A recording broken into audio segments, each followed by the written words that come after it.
सद्गुरुभ्यो नमः। ॐ श्रीकृष्णाय परब्रह्मणे नमः। वसुदेवसुतं देवं कंसचाणूरमर्दनं रुक्मिणी परमानन्दं कृष्णं वन्दे जगद्गुरुम्।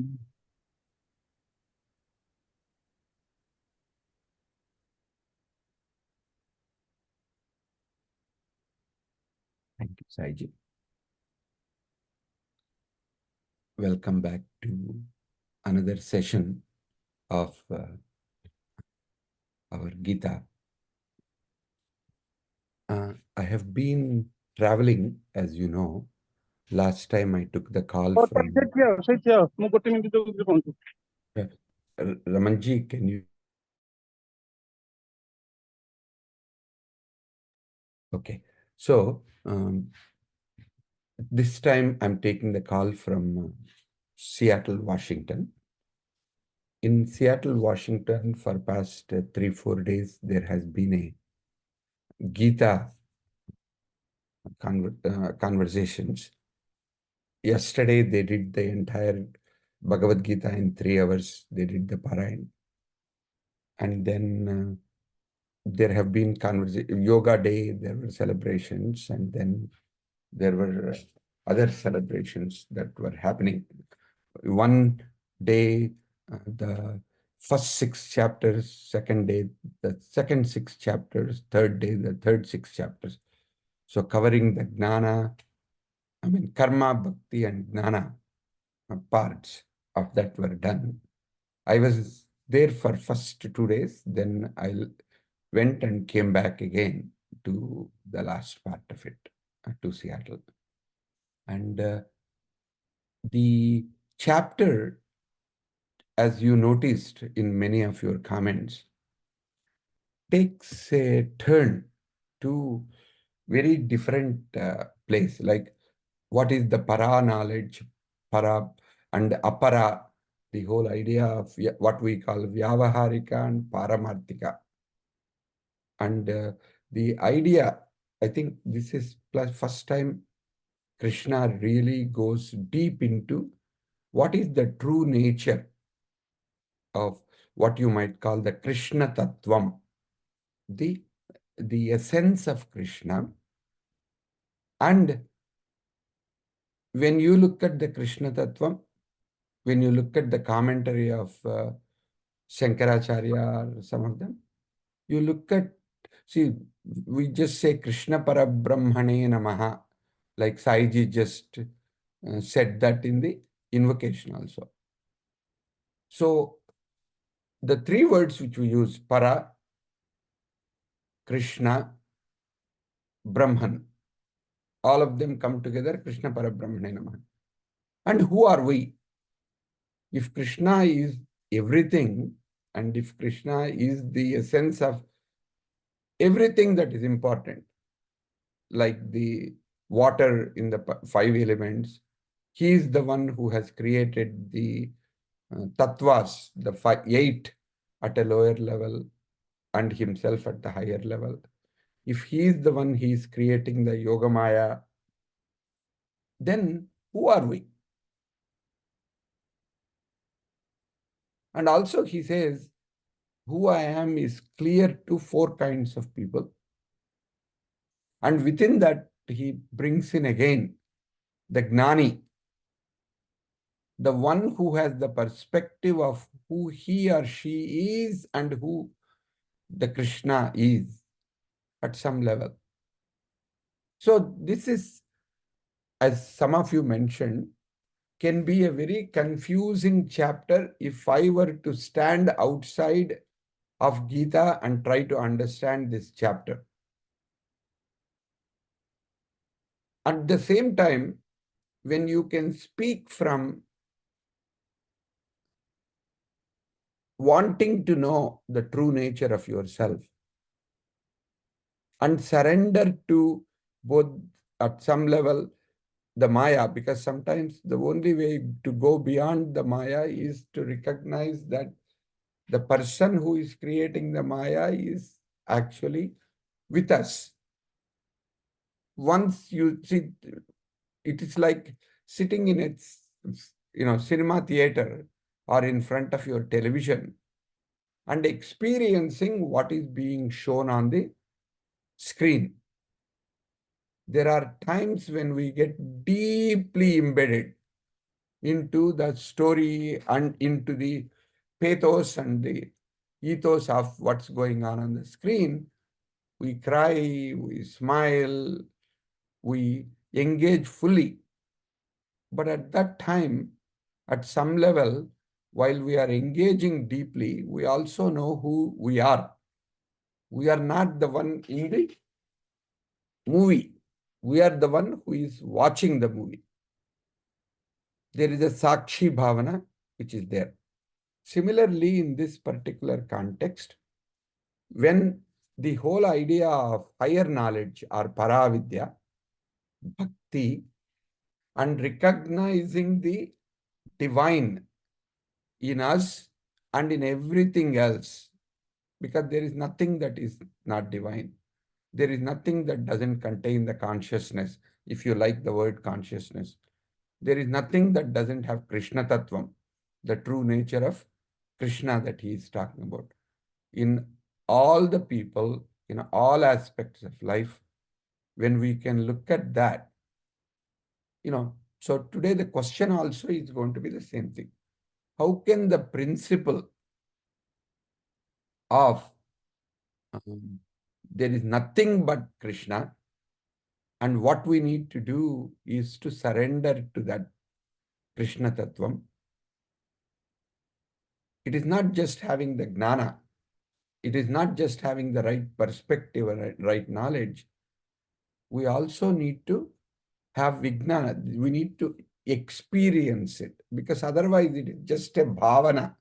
It is just a thought. It may be a very deep connected thought where we truly experience that thought, but the true nature of who we are, if we can operate out of tattvam rather than bhavana, then the area that we are looking at, whether it is education or relationships or communication or leadership or youth or self-development, helps us to take the meaning of Gnana Vijnana Yogam and apply it to our context.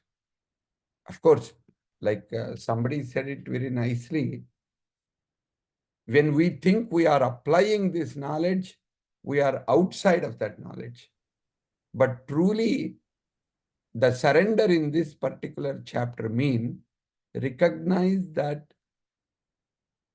the tattvam inside of us will apply. We are just witnessing it, but we have a role to play. So, in some respects, we need to be surrendering and operate from the Krishna Tattvam. We also need to operate from the Maya, and we need to have identity. That is where sometimes the difficulty comes. So let us see how we play the role and how we take it forward. But the key thing which I also want to say is that many of the comments that you made show the clarity that you are bringing in the areas that you are applying, whether it is understanding of Maya, whether it is the type of knowledge, the para and apara vidyas, and the nature of ourselves and the nature of Krishna, Krishna's immanence as well as the transcendence. There is a dual nature of Krishna. Just like it, we have the dual nature. If we can recognize the source of who we are. In this chapter, Krishna is the source. As I said, in the commentaries, some of the commentators like Shankaracharya said, that also gives the ultimate source of both material and spiritual worlds. So he is the Parabrahman, you might call. And we need to learn to transcend the Maya. And the essence of this chapter is path of devotion is what allows us to transcend the Maya and discover the true nature of Krishna. And because we discover our true nature and the nature of the Krishna, there is a way in which we can bring the unity. And of course, finally, the unity in diversity, Krishna in all aspects of creation, fostering a sense of both the unity and the interdependence and interconnection. So it's a very tricky and powerful chapter. And he himself says in the 30 shlokas, who are you? What kind of a nature? So let me see what conversations you have as you apply it into each of the areas that you are looking at. And by the way, when you get into groups, depending on how many people are there, some groups may not happen, and you may be placed in some other group uh, because today we have uh, a less number of people. So we might have only 3 groups or 4 groups or whatever that comes up. Just want you to know when you shuffle around from there. And I look forward to your conversations half an hour from now.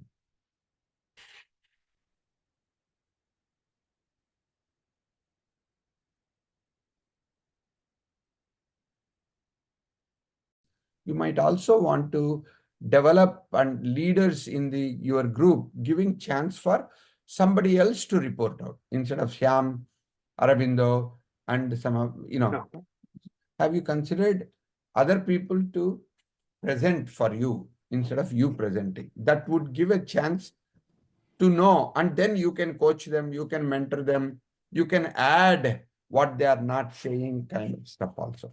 Just keep that in mind so that the development keeps happening even within your groups as well. All right. So Prasadji, very good point.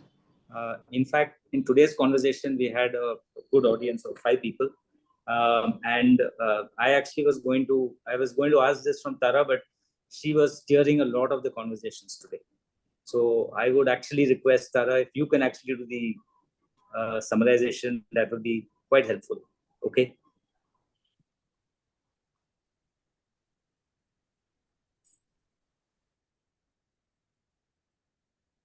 Okay, G. Sure, of course. So it was a beautiful, there was some discussion on faith and the question of faith and how we can really be free and not like really surrender fully. That was one of the concepts.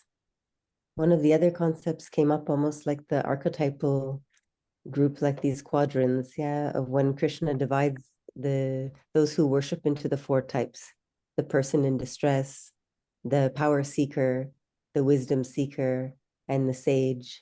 And almost wondering if we sometimes are in all of these positions at once, or if we move through them, and looking at that idea as well. And then there was a beautiful discussion on Western and Eastern philosophy and just understanding, one of the group members were saying, oh, well, there was some conversation that some ideas were easier to understand in the Western mind, in the Western philosophies, because it's linear, it's easy to understand. You don't have to really, Eastern philosophy takes a lot of, someone will make a commentary and then 12 more people will make it easier and easier along the way. And hopefully that teacher will finally teach you something. And so this understanding of it takes some dissection. It takes a lot of commitment to sort of understand what these, what's behind the meanings of these. But that actually in the Western mind, like in the West, usually, one of the gents said something so beautiful. In the Western philosophy, it's usually referring to the outer world. And in the Eastern, it's for the inner world. And so really understanding and the connection of those two, and that everything is experiential. Really, if we don't, we can talk about things so intensely and analyze them, but unless we feel it, unless we understand it, then what is the use? So if I've missed anything, please add to it. What is the topic you discussed? Communication, that's why I'm in it. Sorry. No, that's good. That's good. Okay. There are three things that come to my mind. When we are operating, especially in the chapter 7, Gnana Vijnana Yoga, communication, as you rightly said, regarding Eastern and Western perspectives. Because when we know how other people listen when we speak, then we can speak into that listening much more powerfully. When we don't know our audience, what their interest areas are, it becomes hard to focus our communication to the topic that is of interest to them, right? The second one, which I think you talk about, if I were to put it in my language, especially in the context of Gnana Vijnana Yoga, which is the theme for the chapter 7, communicating with humility and knowing the limits of our knowledge, knowing the limits of our perspective. I'm coming from this point of view, like you said, like that which you mentioned. If I recognize that, and if I speak from humility rather than I'm an expert, I know this kind of an attitude, that gives us an ability to deepen our relationship. In some respects, people said, if the speakers pay more attention to the listeners, their speaking actually will become very effective. And the same way, if the listeners actually start paying attention to whoever is speaking with a certain commitment and a certain total attention, actually speakers will stop speaking much more quickly because they don't have to repeat themselves. They can connect at the heart level, they can do. So the idea of looking at how to improve our communication, I think what you looked at it is very meaningful. How do you apply that? Of course, this week you can try to apply what points which you brought up, some of the things. Whom am I speaking to?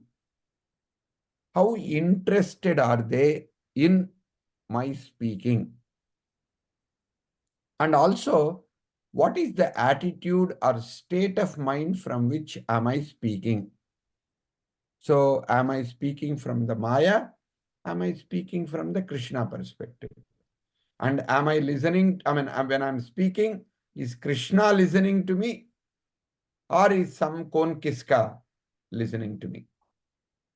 So, depending on that, if we respect the listener, actually you find out that their respect for listening to you becomes much higher. It's a very interesting impact.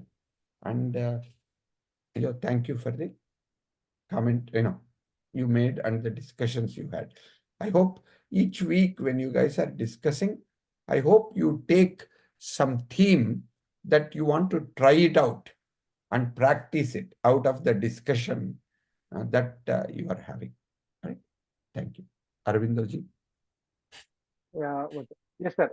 I can I request, like you said, Prasadji, can I request either Anandji or Santoshji? Would you like to present Sure, the discussion? I can do that. Sir, ours was an amalgamation of three groups: self-development, communication, and career development. And then we started off by saying that each one of these is combined together because they go hand in hand. Because with self-development is what leads to better communication, which is what leads to better career development. So they are all combined. So it was good that we had this group of 6 people who discussed about it. The few elements that came out from here, one was definitely that we need to connect to a higher purpose. Don't do the same thing day in and day out. You have to sort of connect what you're doing with a higher purpose and try to understand the why. Especially in an organization, if you're told do this job, it's great. It's a task that you have to do, but why am I doing this? How does this tie into what the organization is trying to do? Because you are given directions from your direct boss, but maybe he or she has interpreted it incorrectly. So by just doing a task, it may not, you may feel satisfied that I did the task, but is it actually helping the goal of the organization? If it doesn't, then your career development is not going to happen, right? So that's how we were able to correlate some of the elements that were there. And then specifically on Shloka 7.3, there were 2 interpretations that were there. One interpretation I had actually put up in my writing, where I said that there are like thousands who join the workforce every year, but only few of them move into leadership or management. And from that, very handful get to become the CEOs that is there. But then Jitendra ji had a very interesting one where he said, no matter of the millions and people that we have, there is only a few of them who reach the true self internally, right? So you know your true self. So until you know your true self, you will not be able to communicate, you will not be able to advance, either do self-development or do career development. So that was another very interesting thought that came through that really resonated with me, and I think also with the group. A couple of other things that we discussed was the idea of Maya, Moha, and Leela, how all of them are interconnected, and what we need to do to transcend them, to evolve as individuals. And to do that, you need to have unwavering devotion. You need to sort of operate beyond personal, which is like what's in it for me. It's not always what's in it for you. It's Yes, sir. what's good for a higher purpose and for everybody else that is there. So I think those are the key points that we had covered. Arvindoji, if I missed anything, or anybody from the group, if I missed anything, please pitch in. No, sir. Absolutely, sir. I have nothing to add. Over to you, Beautiful summary. Yeah, beautiful. Well done. And also, you brought in multiple points. There are 2 quick stories that come to my mind. In Silicon Valley that I live, October period is a period when I get a lot of pumpkins. So pumpkin curries, pumpkin, various things. Everybody makes pumpkin because that is the harvesting period. And around that time, we also have competitions. Who grows the biggest pumpkin? So from, especially in not too far from us, there is a area where they have these competitions. Sometimes people come from neighboring states as well, carrying huge pumpkins. Last year was 1,272 pounds. That means little closer to 600 kilograms was the pumpkin size. They won. And the story goes that one of the pumpkin farmers of the winning pumpkin, the winning pumpkin seeds are the ones that are most valuable, because that is the best pumpkin seed. People want to buy. So at the end of the competition, they break the pumpkin and take the seeds. When you have a 600 kgs of pumpkin, you talk about 100 to 200 kgs of seeds. The farmer sold half of them. And when he came back, he gave quarter of the seeds to all the neighboring pumpkin farmers, free. So his family asked him, why are you doing that? You could have gotten a lot of money, especially to your competitors. You are giving away your best seeds. Doesn't it mean they will win next year instead of you? He said, the way in which you are thinking is only about your growth and your financials. when compared to everybody else's financials. You are competing with your neighbors. But truly, the neighboring farms all have similar earth, similar minerals in your ground, similar kind of farm. So all of them are trying to do the best chemicals, best fertilizers, best watering that they do. Only thing that differentiates is the seeds. Now, if I can give them the best seeds, they will also grow best pumpkin vines and all of them. But pumpkin farming happens by cross fertilization. Who does the cross fertilization? The bees. And when those bees cross fertilize, if they bring their best into mine and my best into theirs, the entire neighborhood quality of pumpkins will go up significantly. Then when everybody's quality goes up, whatever little extra that I do, it will go on the top of it. So in some respects, what he's having is a higher vision, higher purpose than I alone becoming benefited. By benefiting everybody else, my effort will result in even higher value. That's a very, very powerful and meaningful way to connect to higher purpose. This is what sometimes, at least in United States, they use the metaphor. The rising tide lifts all waters. So if I try to compete, everybody tries to compete with each other, just like when we go on the roads, when the traffic, everybody tries to squeeze their little place and go to the end, go to the forward. What happens? Everybody slows down. That is self,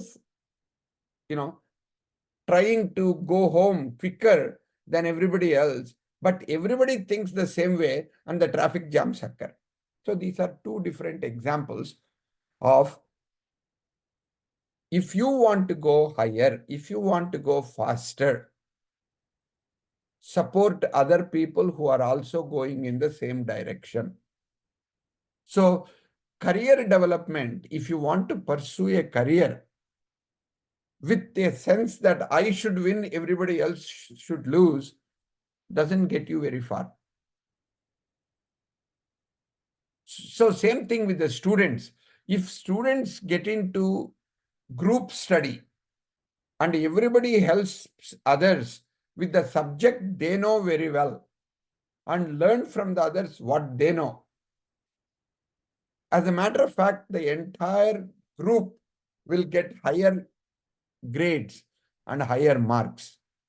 So if we can help each other, mentor each other, coach each other with a sense of commitment to make them the best that they can, you will actually get help from them as well as the universe to get you where you want to go. So career development with a sense of devotion, with a sense of dharmic, focus and looking at a higher purpose will get you much farther, is what I'm taking away from your stuff. And the career development and self-development. How does this translate to self-development? At some level, we need to have a self-discipline. Self-awareness is the first step. Self-discipline is the second step. And the curiosity and the putting a sankalp for higher knowledge. So I just don't want to get promotion for this year. I also want to learn what it takes for me to go even higher and higher. Like, for example, if you talk to the manager every time you have an opportunity, or if you talk to your team leader, or if you talk to even your family member, what can I do better to serve the family, to serve the team, to serve the organization?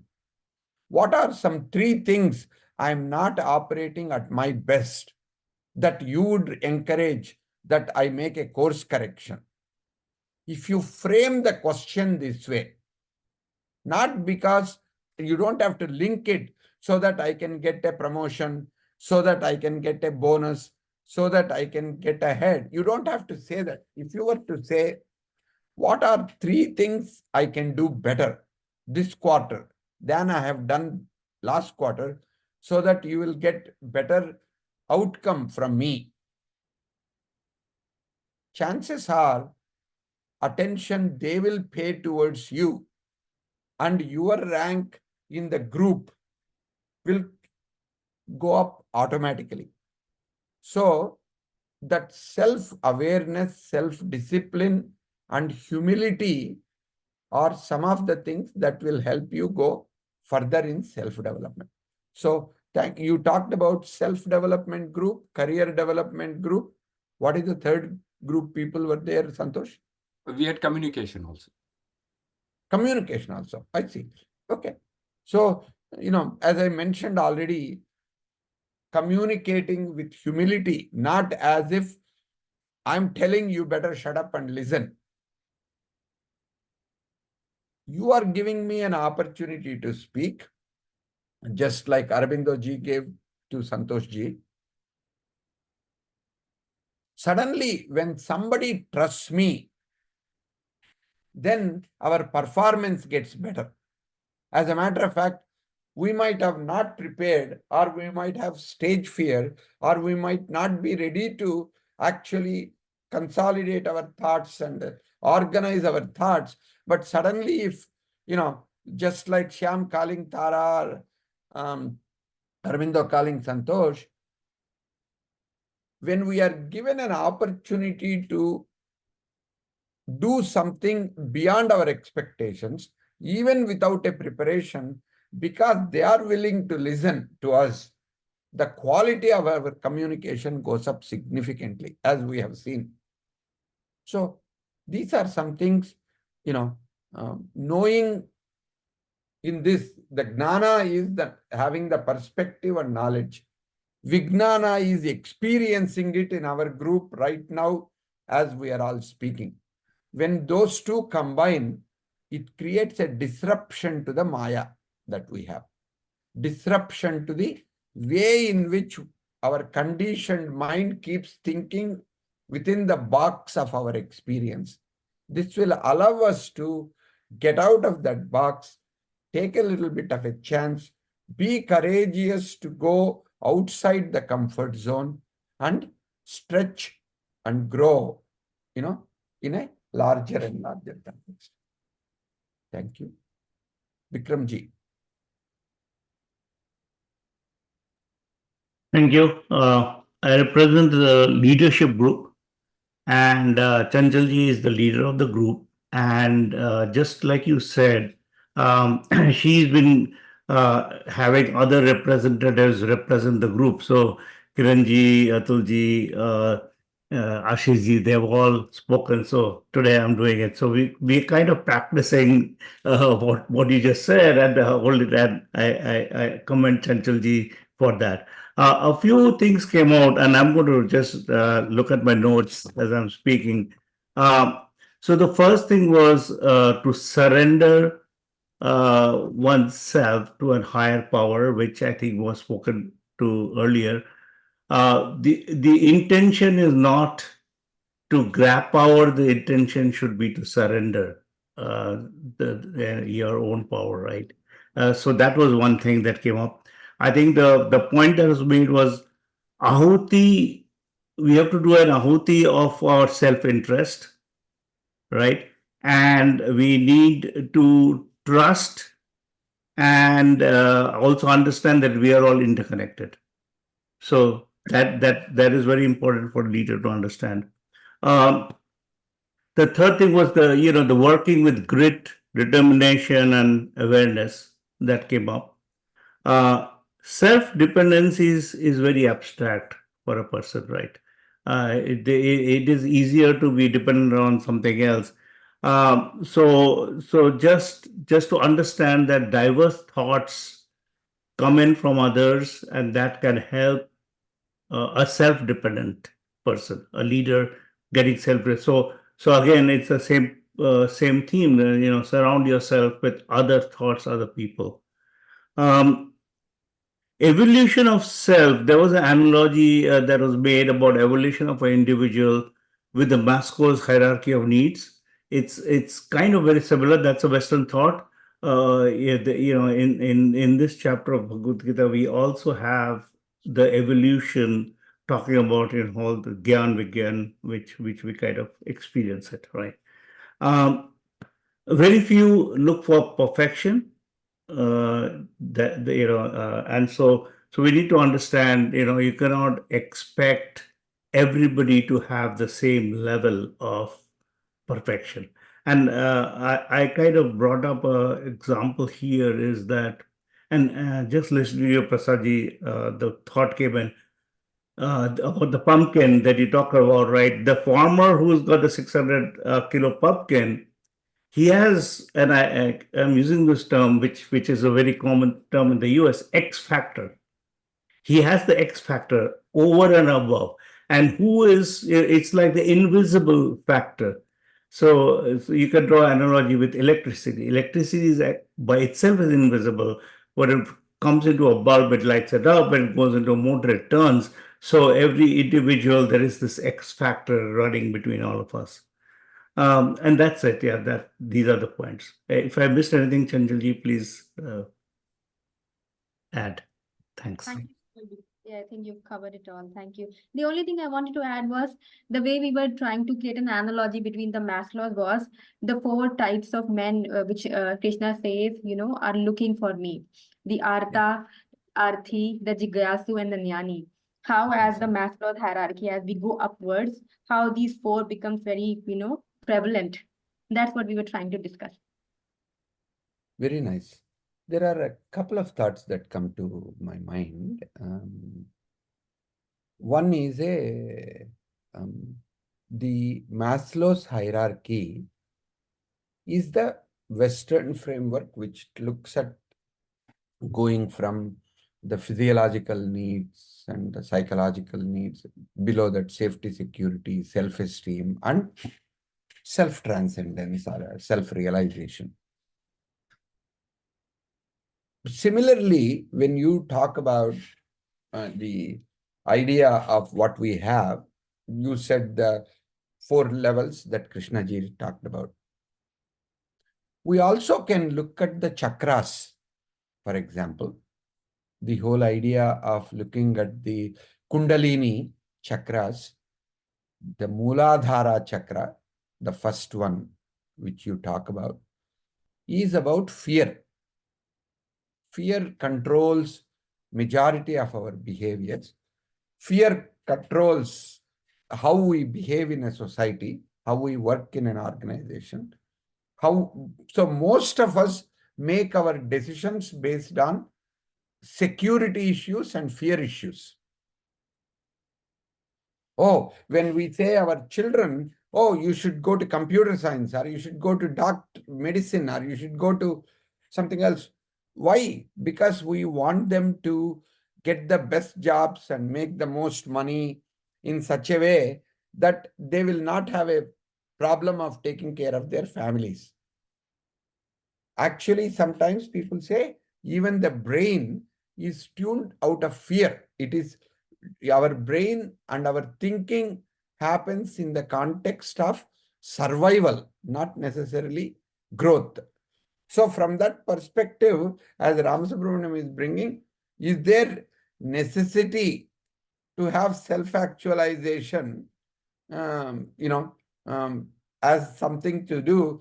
Why can't I just be who I am? I don't want to be liberated from where I am. I'm very happy being bonded, with the person whom I'm bonded, and with the house that I'm living in as a bondage. With whatever I got, is pretty good to me. I don't need to go anywhere. Possible.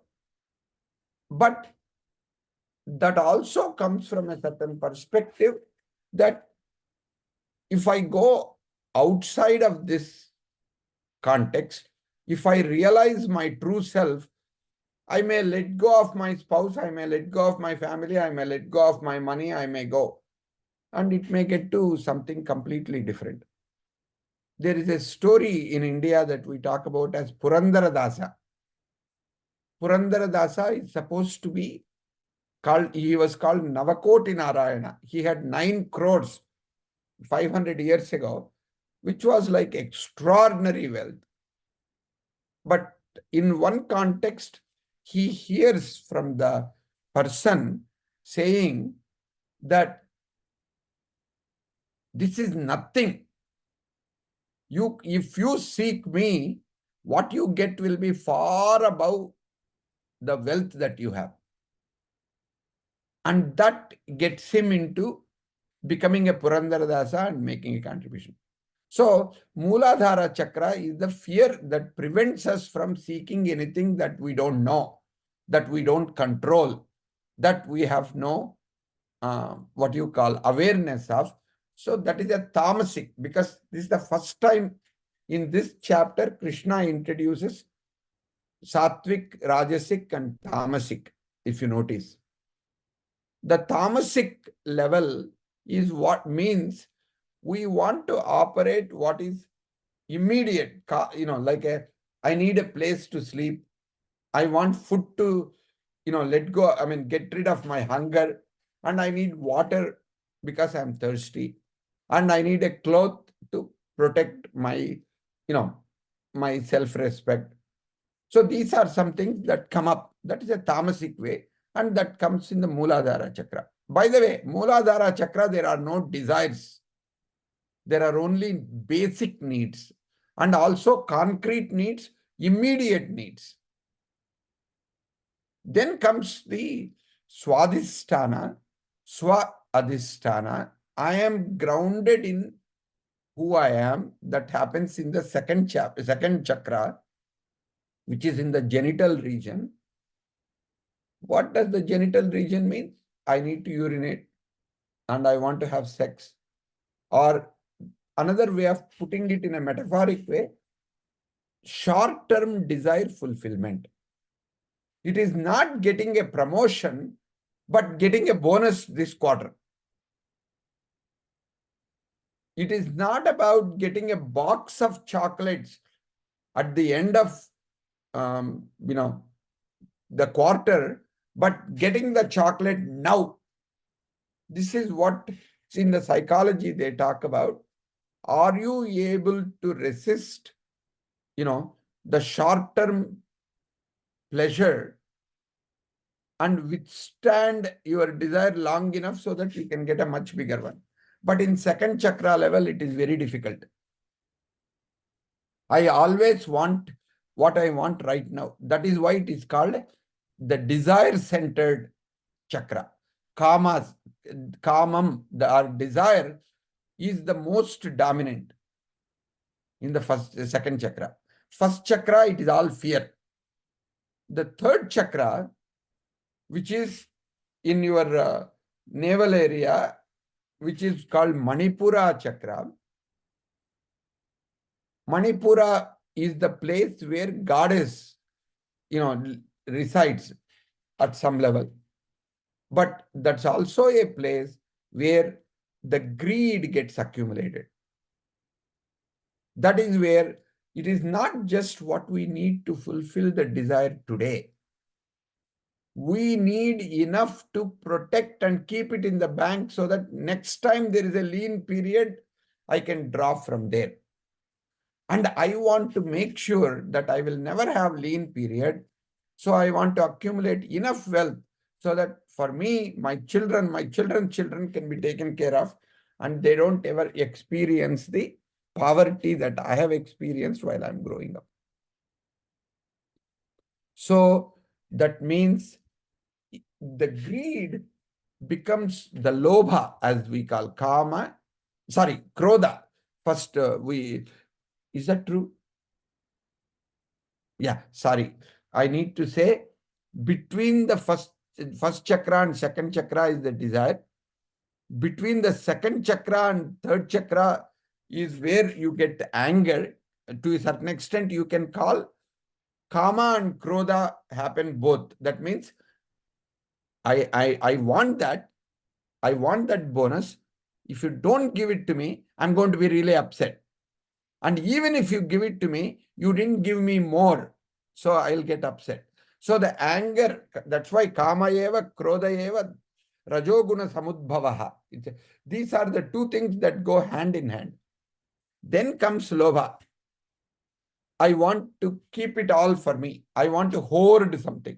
I want to control something. So the power and control are the third chakra. That is where I want to, the greed of accumulating for the future. Then comes fourth chakra, which is the heart chakra, which is called anahata, unstruck card. That is where the love and also the leadership that we are talking about emerges from the fourth chakra. Actually, that is the source point. Because kama, krodha, lobha, the first three chakras are all about management. How do I manage my fear? How do I manage my desire? How do I manage my anger? How do I fulfill my, what you call, need for more and more and more? How? It's power and control. These are the things which we need to focus on at the lower chakras. The fourth chakra, heart, is where we connect with other people. Heart is where we experience the love of others. And this is where the leadership actually emerges for us. And by the way, so if we want to make progress, this is the place where we can make significant progress, because this is where we connect with other people. The first three are all about my own fear, my own desire, my own anger, and my own greed. There is no connection with other people at all. It's all about me, me, me, me, me, me. The first three chakras. Through love, you connect with others. Through love, you get attached to others. Through love, you want to sacrifice for others. Through love, you develop yourself so that you can be a better mother, better father, better leader.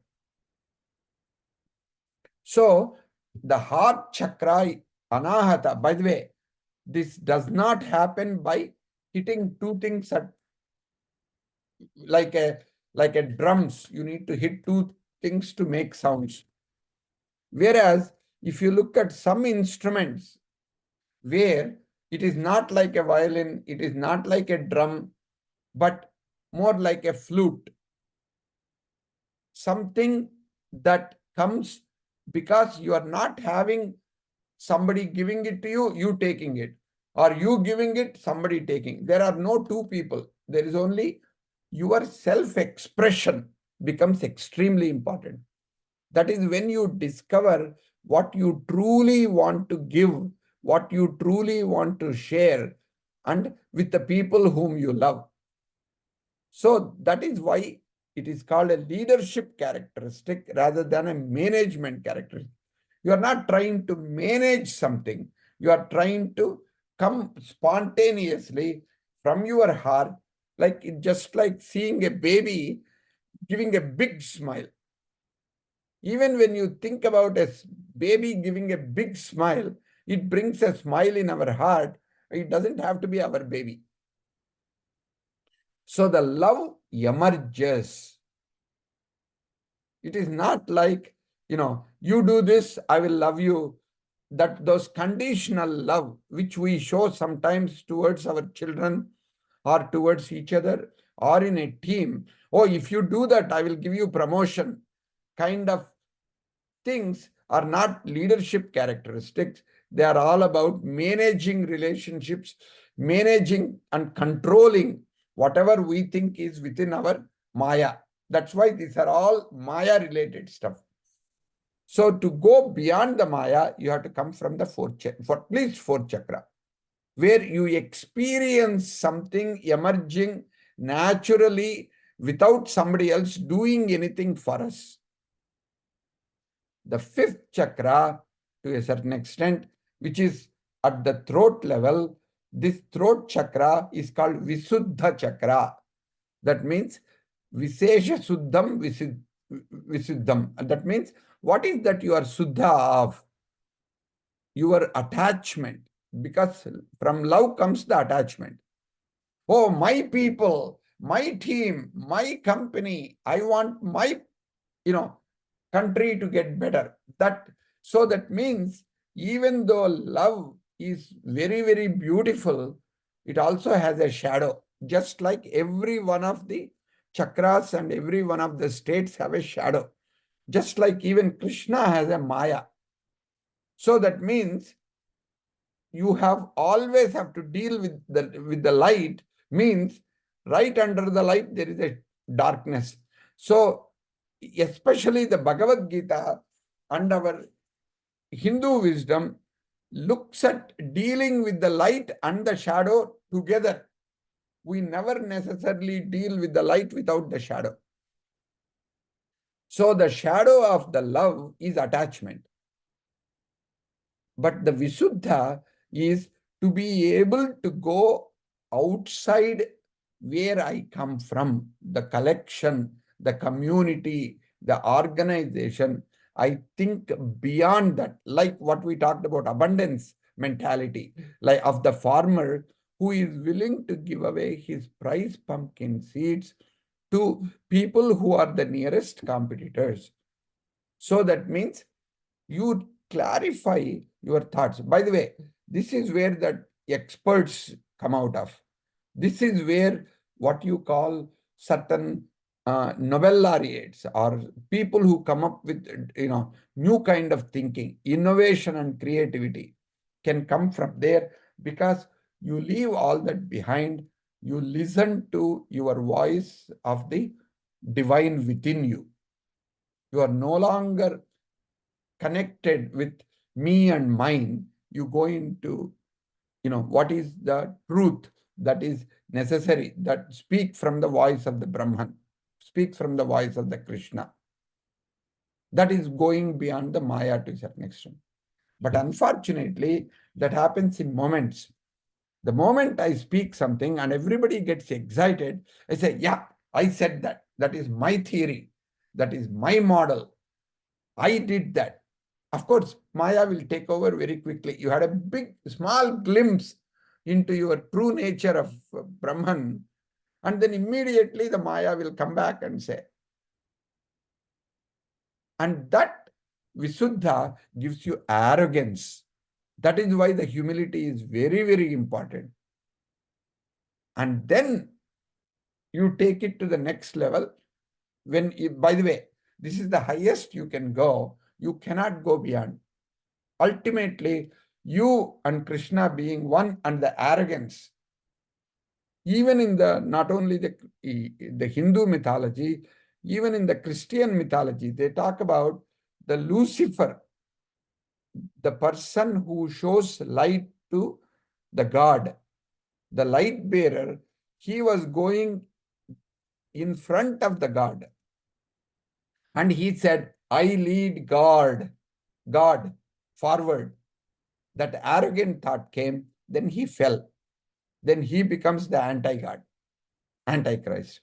So to that, I'm summarizing and I'm actually saying it in a way that is not factually accurate, but for a metaphoric sake, I'm just communicating some not quite accurate ways. But think about it. So everywhere, the arrogance is the one that stops us ultimately.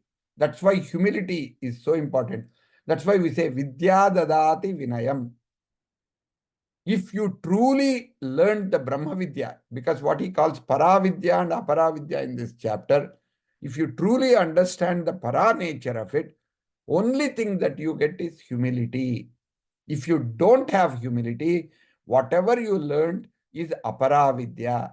It is not going to help you to transcend your own ego, transcend you to higher places. So then you need somebody, a mentor, a guru, a father, or a mother. They need to take you from 5th to sixth. Sixth is called Agna Chakra. Agna means command. It is not control, but it is command. What does it mean?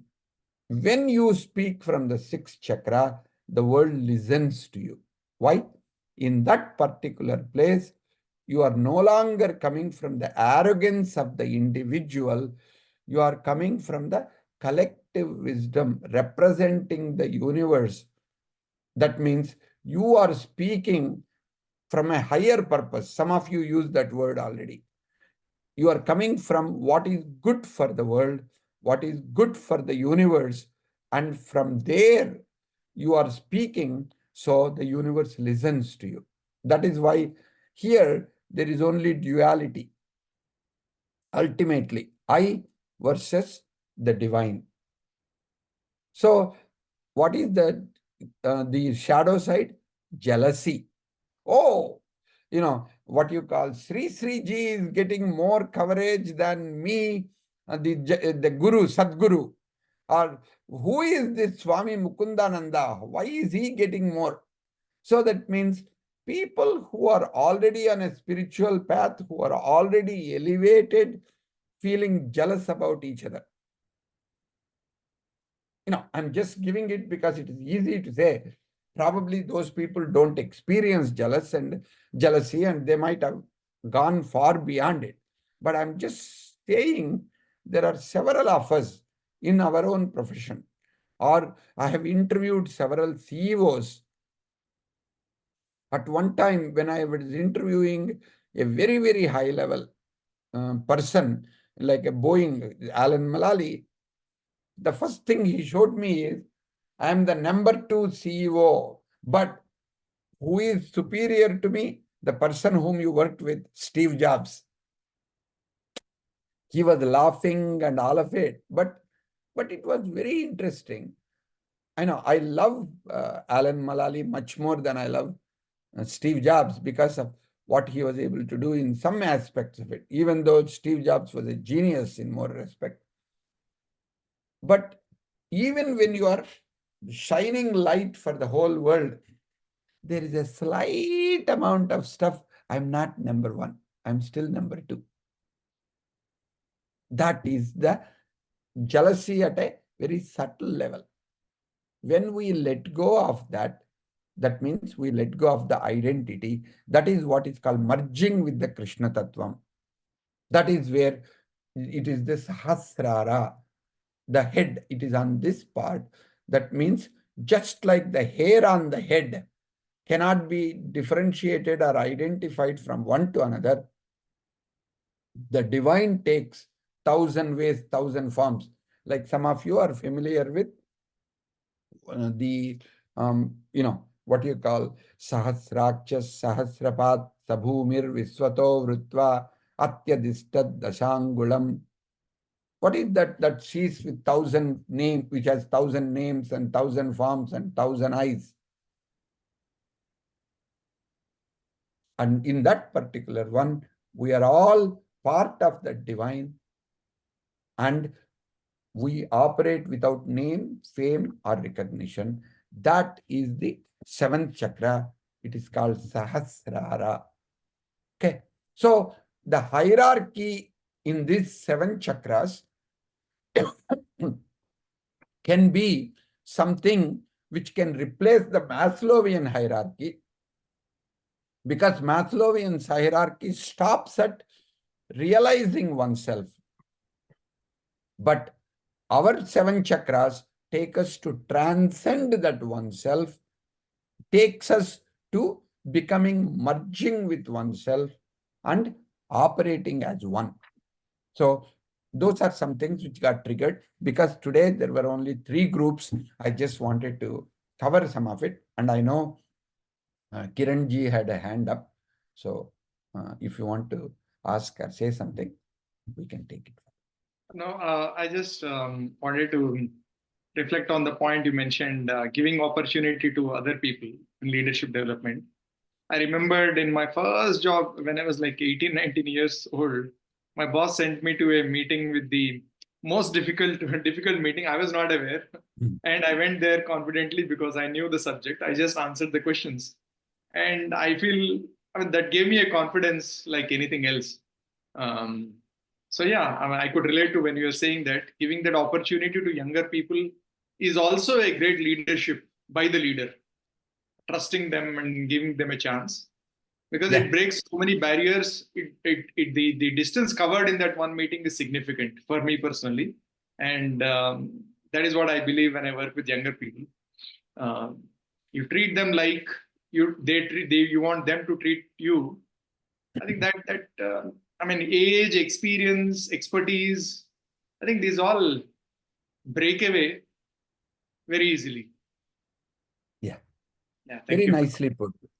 Yeah, that's why when you deal with others in your team as leaders waiting to lead, and you deal with them as with respect, you treat them as potential leaders, and your job as a mentor and a coach, suddenly they will make you even a better leader. So parasparam bhavayantaha, which came in the earlier chapters, that means you deal with others as you want them to deal with you, means you treat everybody as a leader, everybody as divine. There is a book, some time ago, I read a small like a parable book, which talks about a monastery in Italy, which was actually getting less and less number of people, which was on the top of a mountain. And there were fewer and fewer disciples who were coming to the church, to the monastery. So the people in the monastery wanted to know how they could actually uh, grow the church grow the monastery instead of decaying monastery. Some of them talked, and then one person said there was an old monk who is retired and who is far away. If we can go ask him how to improve the church, because when he was there, the monastery was really wonderful. So they all go there. By the time they reach, it was night. So the monk says, I'm so glad you all came, and we will talk in the morning. But I just want you to know, your monastery, the God has come back as one of you. And we'll talk tomorrow. And then they all slept. But when they woke up, they found out the monk has passed on. He died. But he didn't tell who is that, who is reincarnated in among them. Then they started thinking, okay, what if one of us is God? They don't know. They think, oh, I don't think I'm God. So is it this person? Is it this person? Is it this person? They suddenly, each of the disciples started treating each other as the teacher or the God themselves. And they were not sure, but there was a lot of respect and reverence with which they dealt with each other. And when they came back to the monastery, they didn't know who is the person. They started looking at even the gardener, the cook, the cleaner, every disciple who is coming to the monastery as if they are the God who is part of their community. They started dealing with, even though they never found the answer. Monastery grew by leaps and bounds. So you might want to think about, if you want to know your true Krishna Tattvam, maybe everybody around you is Krishna, or one of them is Krishna. Start bringing the devotion, start operating from that perspective, that the person who is with me, the person whom I'm hanging around, and the person who is in my life, maybe my spouse, maybe my kid, maybe my colleague, my subordinate. I think if you think from that angle, chances are you will really not just self-realize, you will help other people to realize themselves as well. Thank you. So we will formally end the session. And If any of you have questions and something, you might want to stay around. By the way, there are different people starting wonderful projects. So wonderful conversations they want to have. Some of you are beginning to write. I appreciate and acknowledge. Bikram wrote a blog, nice article. Some of you are writing some wonderful tables and Excel sheets and all of them. Please build on them. Please figure out a way in which you by yourself or with the help of your team or with other people start communicating. I think there is something wonderful happening.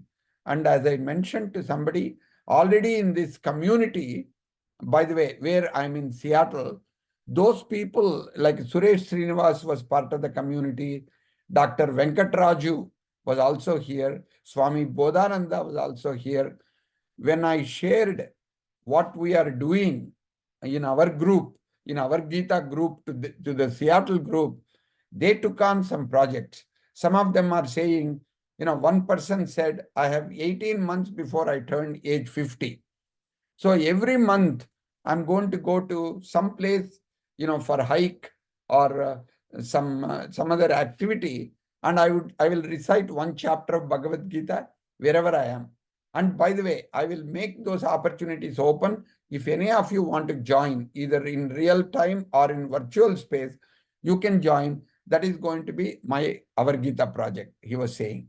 So like that, each of you might want to think about how do you spread the goodness that you are experiencing in your heart and the leadership that you feel, and how do you really take on this project to communicate? Maybe it is drawing some paintings or writing some songs or writing some stories or writing articles, because more actions you can take from this higher place, more value you will be able to accumulate. So please experience a wonderful, time to go, take it forward, and enjoy and share, act upon, and work with it. So yeah, Ram Subramanian is saying 3 years to read entire Gita home study every week assembled in Google Meet. Yeah. So, we are doing something very interesting and very different from many other people. So I just want to honor you because you are sharing this a project and journey with me. And thank you for being in my life and showing up week after week and engaging with me. Namaste. Yes, And thank you. Saiji, invocation, please. And then if anybody wants to stay, they can stay after that for questions.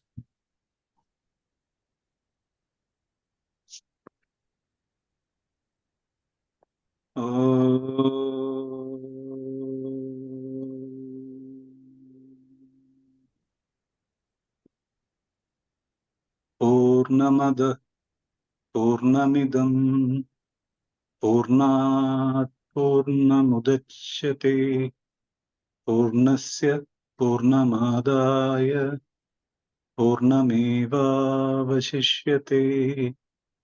ॐ शान्ति शान्ति शान्तिः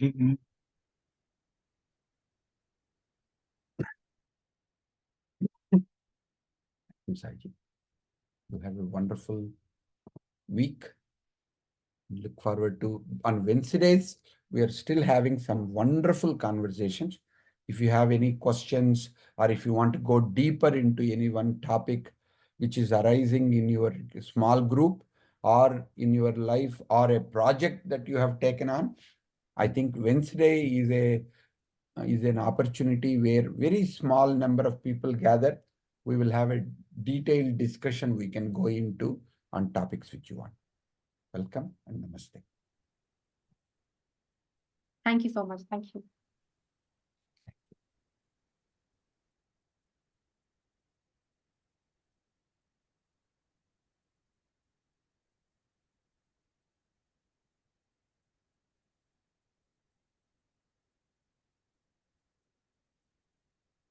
have questions? Gyanveer, Harshit, anything? And Jitendra ji, any of you want to ask something or?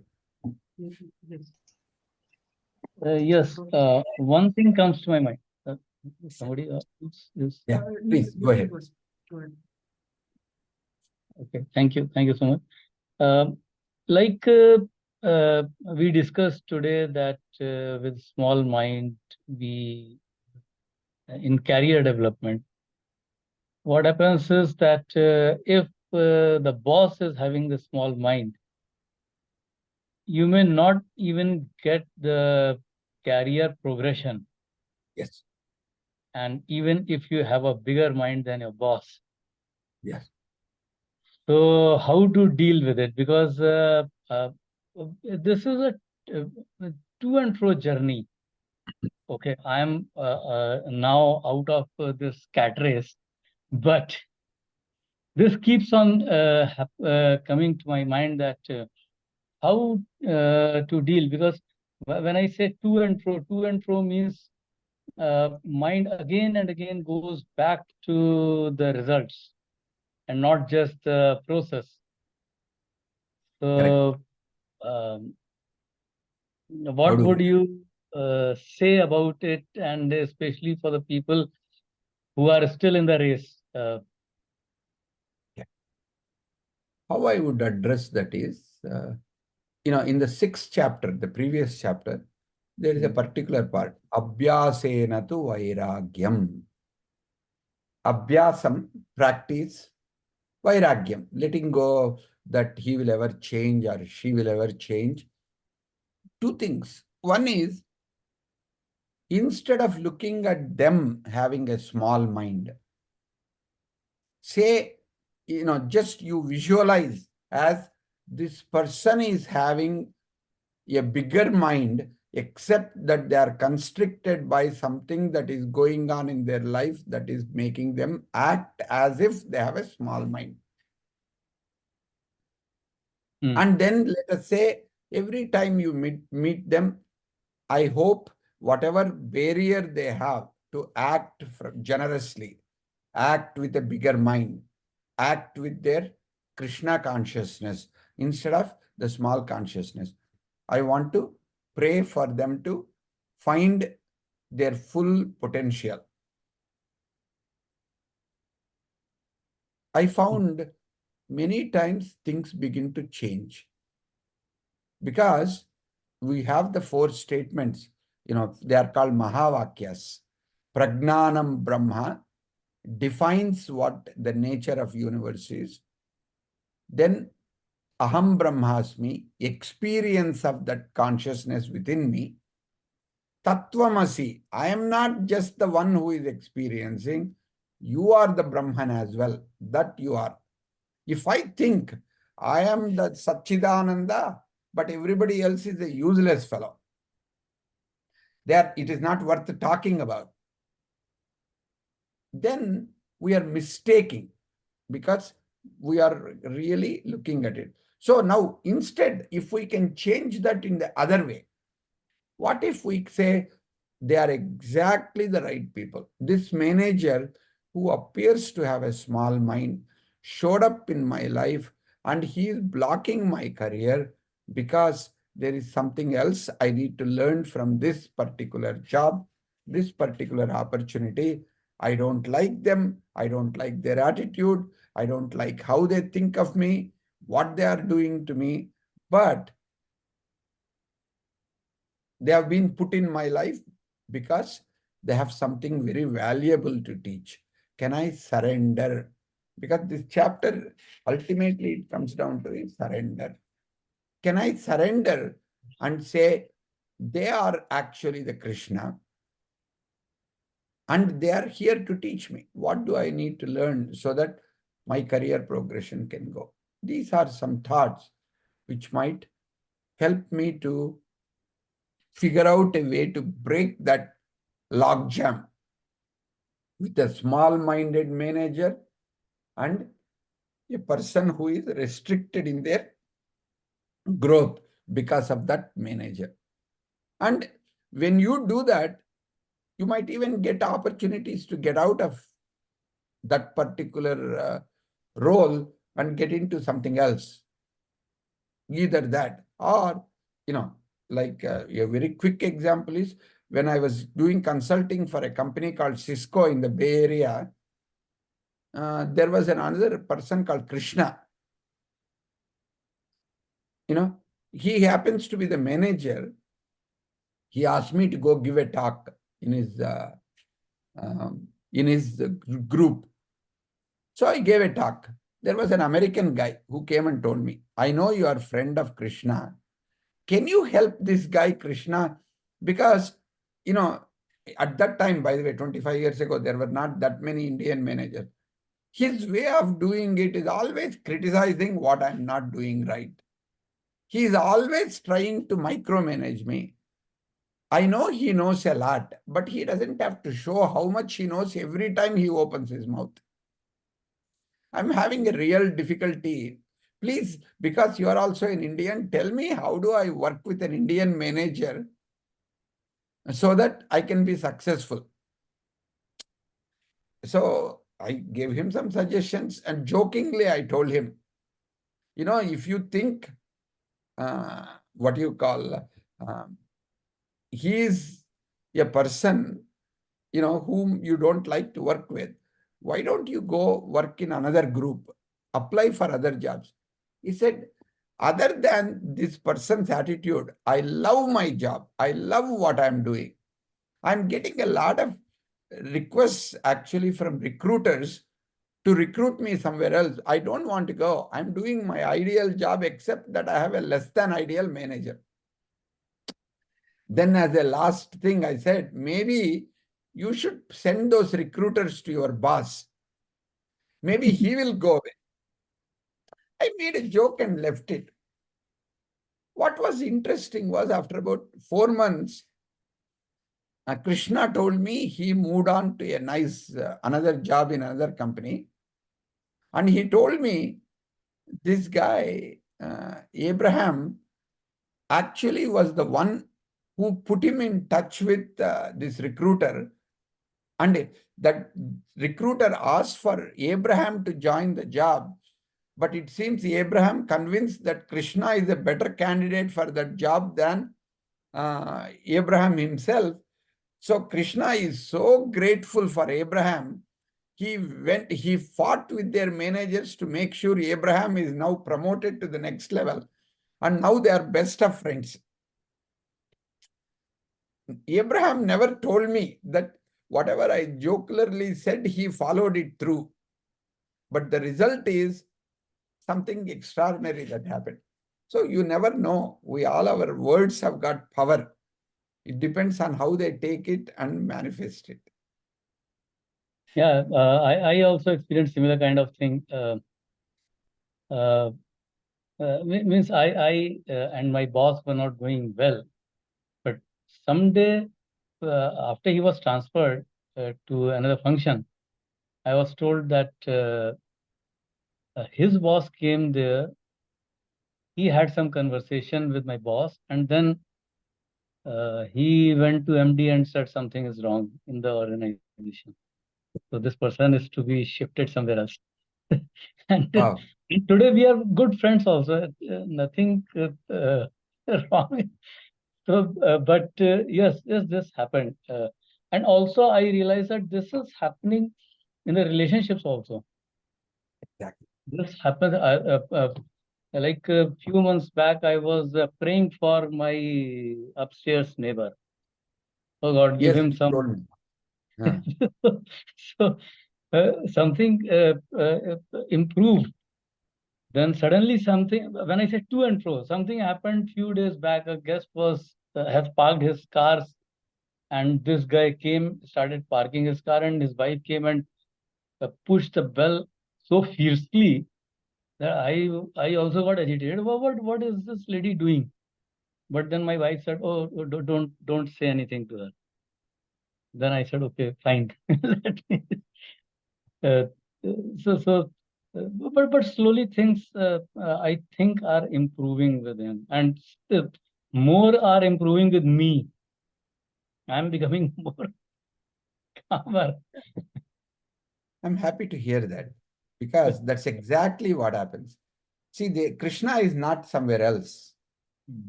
He is within us.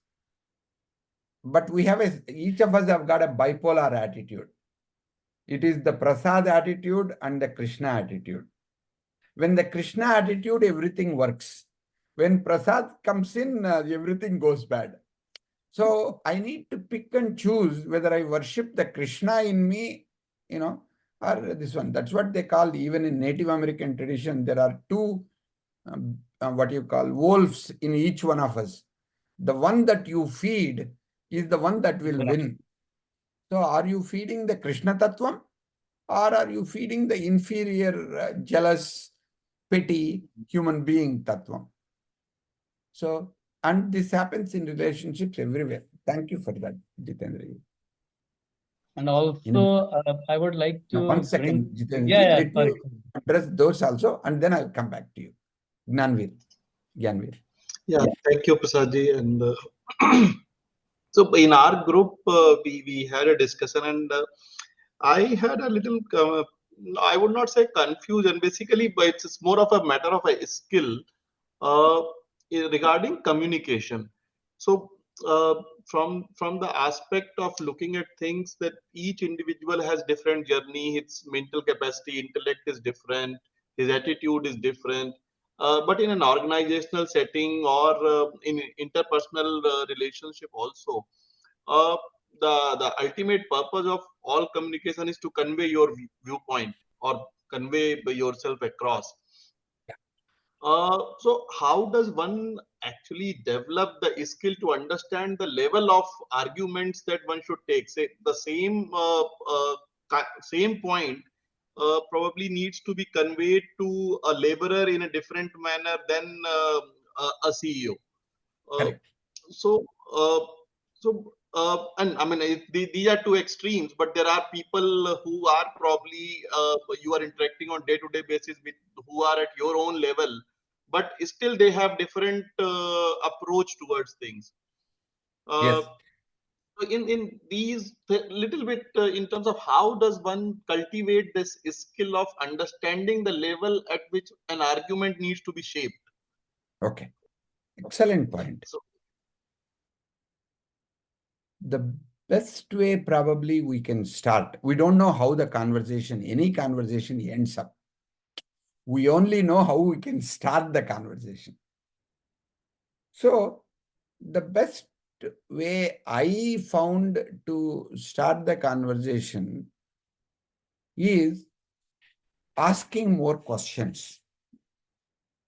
If I feel I'm not understanding where they are coming from, or their point of view is very different from mine, I keep on asking, okay, so what do you want to do with it? Where do you want to go with it? How does that address the problem that we are having? Can you help me in, taking this further? So, like somebody said, by the way, we also said the one part of the sloka, Vidya dadati vinayam. The humility is the way to interact with other person. Why is that? The second line answers. Vinayam dati patruta. Patruta means eligibility. Arhata, as another word that is used. That means when you go with somebody else who has a different opinion, whether they are a laborer or whether they are a CEO, when I go with humility, automatically in that interaction, I develop the eligibility to have the conversation at their level and their thinking. But if I go with a sense, I have worked with so many CEOs, you are another CEO, I will try to adopt what I learned from the past. This person may be in a completely different level. I will lose out. Same thing with a laborer. So when I look at it like what I need to do, where I need to go, like, just 2 days ago, I was having a conversation with my cell phone carrier, T-Mobile. we got a new line for my nephew who came from Boston, who is spending time with me. And they all promised something. They said, this is the price, this is what the phone is, and all of that. When I got a bill 2 days ago, I found out it is $50 more per month than what they promised. So when I called them up, they said, the people who promised, they didn't know the policies. So whatever policies that they gave it based on is changed. The system, the date, once the date is over, the new plan, new promotion has come in. The promotion they promised is no longer existing. So you have to pay $40 extra. I was about to go ahead and shout at them. I was angry. I was upset. All of that stuff. Generally, my tone will go up and I'll say, and most of the time it will be a disaster for them, disaster for me, and nothing happens. Because I'm in Seattle, when I had this phone call, and the Swamiji was not too far, the Gopalji's whose house I was staying was in some, I decided for whatever reason, I'm going to really participate with a certain, humility. Imagine me practicing what I'm preaching. As I was doing that, what happened is, I told this customer service agent, can I talk to your supervisor? Because 3 other people have given me this. If you are telling me every one of them is wrong, it doesn't work, how do I do? And she said to me, her name is Francesca. She said to me, sir, I can give it to my boss. But I have been in this company for 12 years and I have looked at, yes, there are some mistakes. Even if I take away that money, this one, it will stick again next month because this is a promotion. And even if I give it to my boss, who is a customer service manager, they will not be able to do it. But you need to approach somebody else. So if you go talk to the executives, they have a communication group. They may be able to do that. Isn't that interesting? Most of the time when we talk about, they won't tell you that. But when I consciously chose to be nice to her, instead of unloading all my anger on her, she actually gave me the solution. So what I did yesterday early morning, I went on LinkedIn. I looked at the CEO's LinkedIn post, LinkedIn address. I wrote to him, Mike, this is what has happened. I don't think you want to create a bait and switch, but that is what has happened. Your people have promised one, but you are asking for something else. Within 4 hours, I got a call. Saturday afternoon. In United States, those people don't work. He said, I'm from CEO office. My boss asked me to handle this with you. And just to make a long story short, I got every one of those.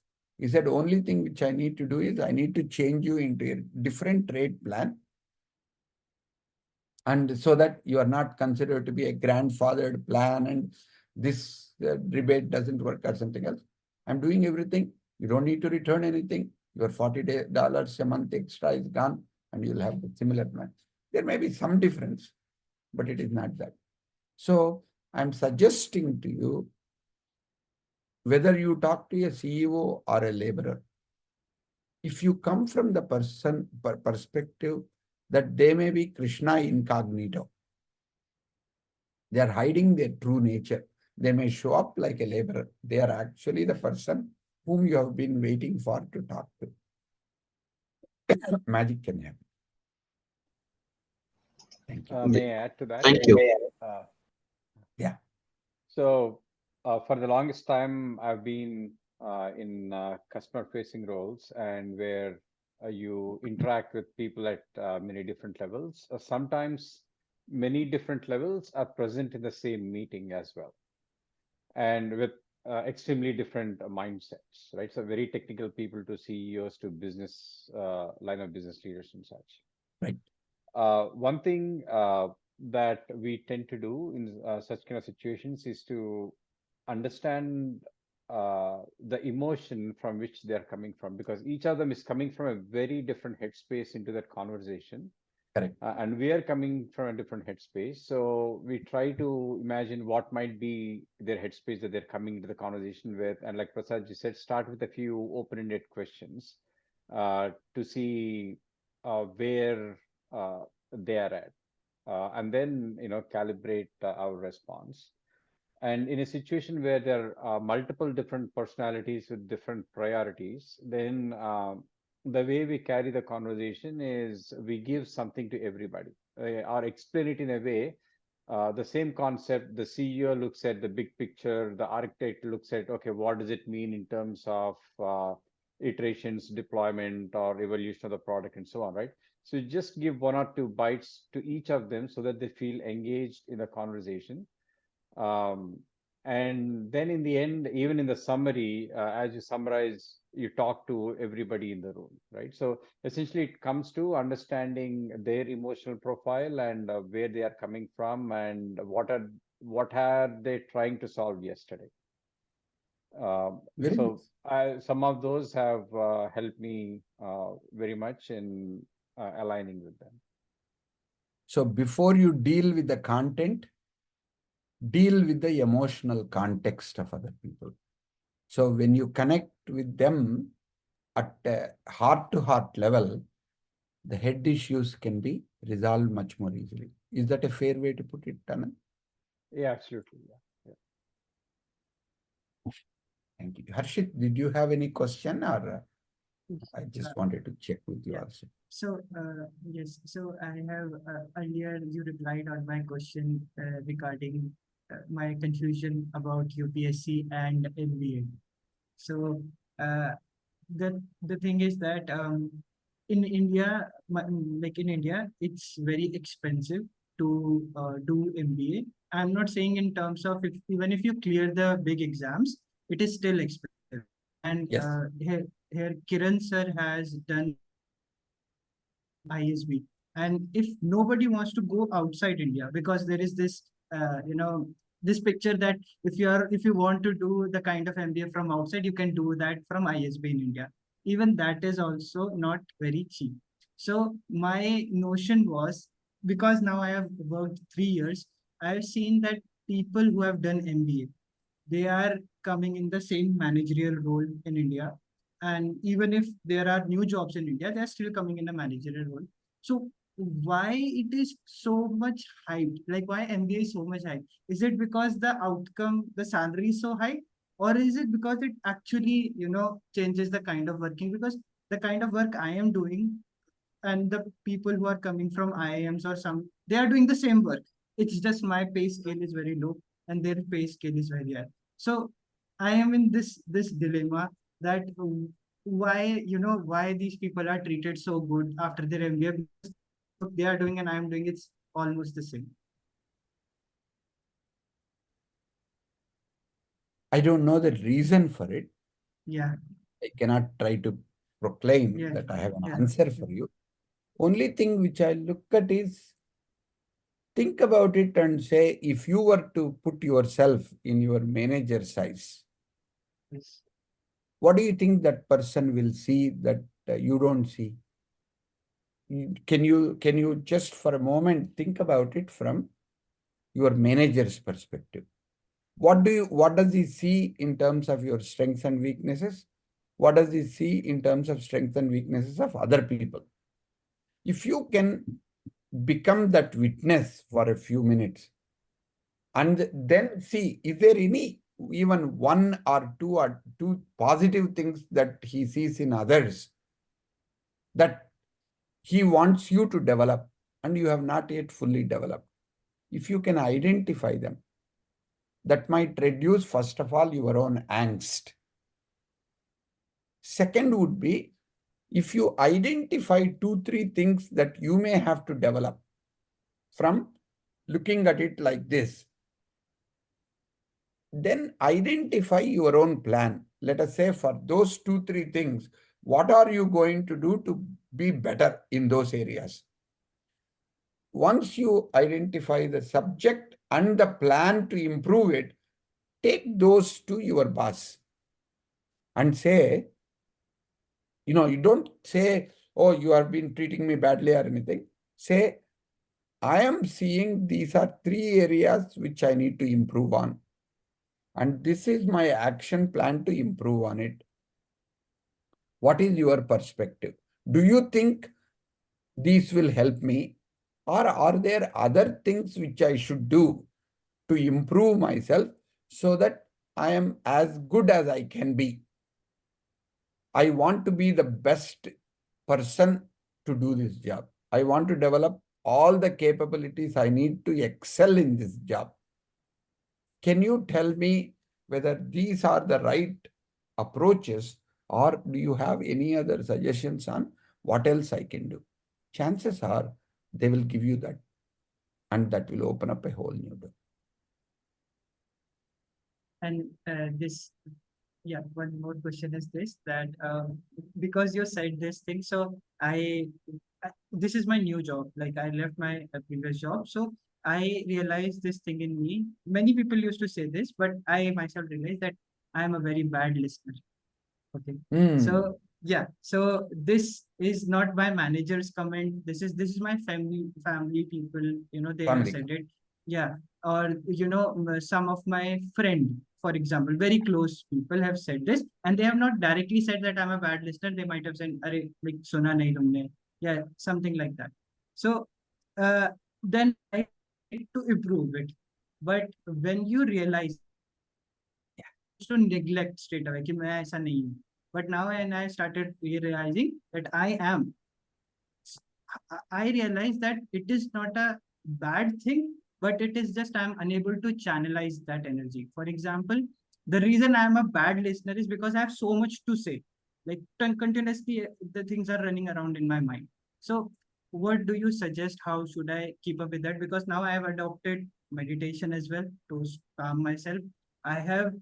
I am keeping myself quiet even if I know the answer. I remain quiet. I know the answer. I still remain quiet. I just listen to them. And then if I feel like to say, I say, but what do you suggest? How I can channelize from speaking to listening? Very good. First, self-awareness is half the job already done. Yeah. Second is sadhana. Continually recognizing that you have that, you are actually making 3/4 of the step. Yeah.